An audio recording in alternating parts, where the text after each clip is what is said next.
Today we are removing these bent up running boards and replacing them with proper rock sliders.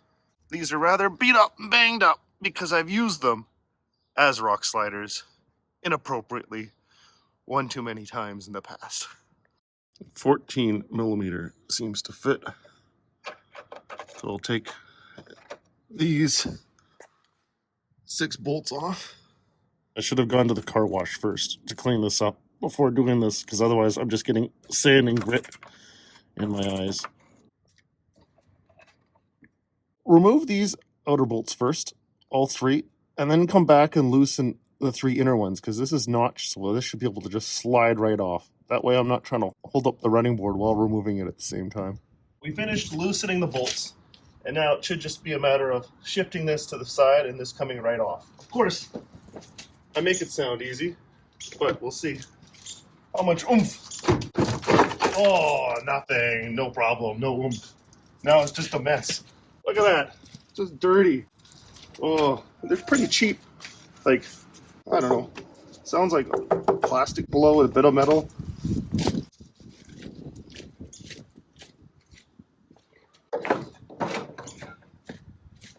Now to do the second one on the other side. The second one should be just as easy to slide off. Oh yeah. The Bronco Big Bend from factory does not come with skid plates, bash plates, or whatnot down below. And this has been banged up a few times.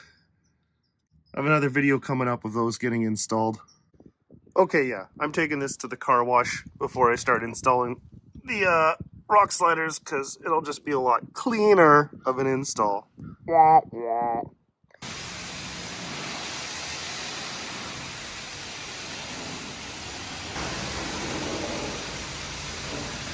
Well, since I'm out and about, I might as well pick up some coffee on the way home. But a bit dirty, but still cleaner than before. Picked up these 2 rock rails on Facebook Marketplace the other day. They're in pretty good shape. Bit dusty, but not bad. So these 2 brackets need to come off first. Now, when you buy them from the factory, they're not pre-assembled. Since I bought it secondhand, they came together so they don't get lost. There's these clips here. That there's some holes underneath the Bronco that it can just hang from. To give you an idea, this is the back end, and this is the front of the passenger side. This will go on the back and the front of the driver's side. Well, it looks like these spots here is where I can insert those clips to hang it, and then the bolt to fasten it together. Same idea over there. And then that one bolt gets, I don't know, hooked up over here somewhere. We'll figure it out. We'll get it hanging first. Then we're going to take these and hang them right in there. Got this, and this that I'm going to fasten onto. Bolts that go through here. And we'll do the same thing here. Yeah. These 4 bolts are going to go up in there and there.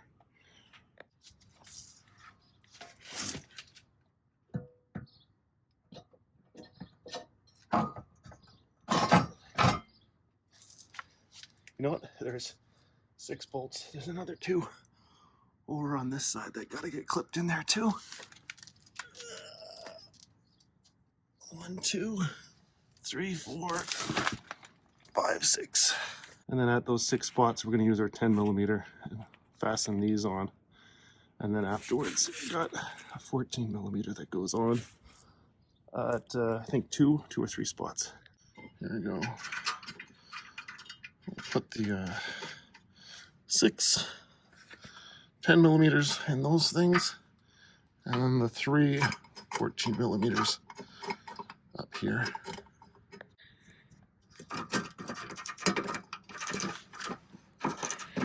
A lot easier doing this with 2 hands, but 6 of these 10 millimeters, 2 of these 14 millimeters, and then another 3 14 millimeters go up here and right here. Pretty simple. All right, time to do driver's side.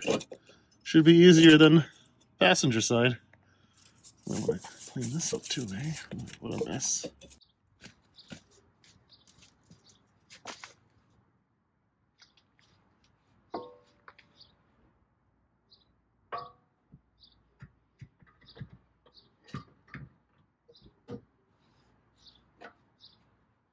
Oh, so much easier when I have an idea what I'm doing.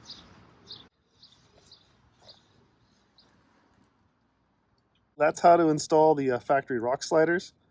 These videos are somewhat boring. Be sure to go check out the adventure videos where I actually get to use these, get in some trouble. I think they look pretty good. Gives it a bit more of a visual clearance off the ground.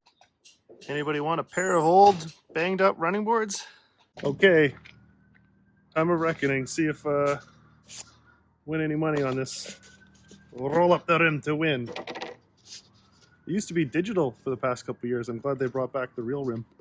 You need to put your teeth into it.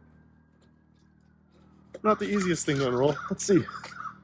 Oh, come on. I could use a new ATV. Or, please play again. That's just disappointing.